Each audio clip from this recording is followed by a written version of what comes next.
some air behind that. Yeah. Also, what's your take on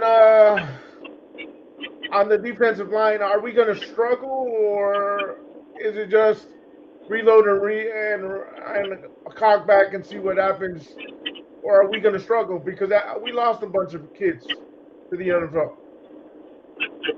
Yeah, the defensive line is interesting. Talking with Stephen Harris about it and breaking it down, I'm not as worried about it. Obviously, with it being this like kind of 3-4 or 4-2-5 S type of defense, where that fourth lineman is going to be like a rotation between an edge and possibly sometimes even a linebacker stepping up like a weak side linebacker.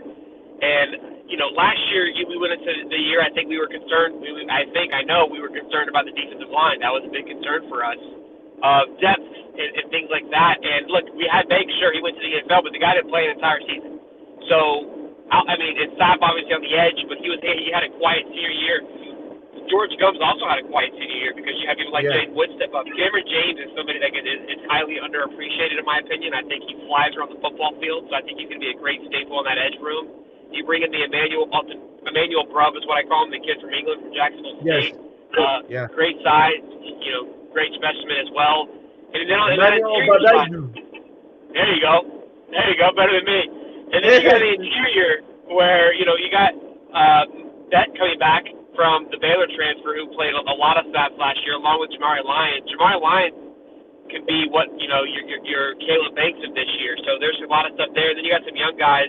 I trust in Chapman is kind of my thought process on that. I think the edge room is very full with a lot of talent, and I think that we've heard a lot about Coach Summerall, and he wants to do like, hey, we're strong here. That's where we'll focus. And so I believe they'll make it work. He says it's a concern, and it is. They're still probably they'll always love to have one more guy, but I trust in this coaching staff to do with what we got, and the strength and conditioning team could be what they need to be. What did you enjoy of the interview yesterday? Because I'm going to call UF. I'm a UF grad, obviously. Now I'm throwing it out in the air. But the people that were there when I was there, they're no longer there. So my connections have fallen through because I'm not in Gainesville. So what do you what vibe did you get from the interview? Oh, the vibe? Yes. Just excited. I think that I think from me, I think he appreciates the fan base. I think he gets it.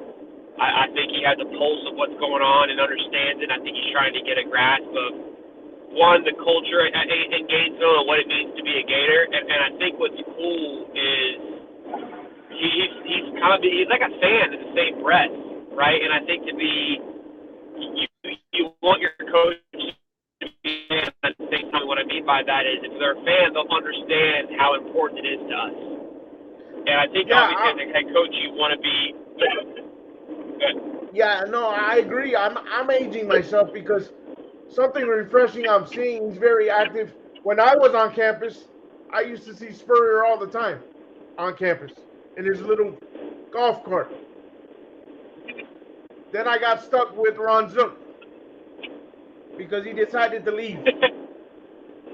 So that's why I compare him and Urban a lot. And I think this, I'm jumping the gun, but I really think he's Urban 2.0.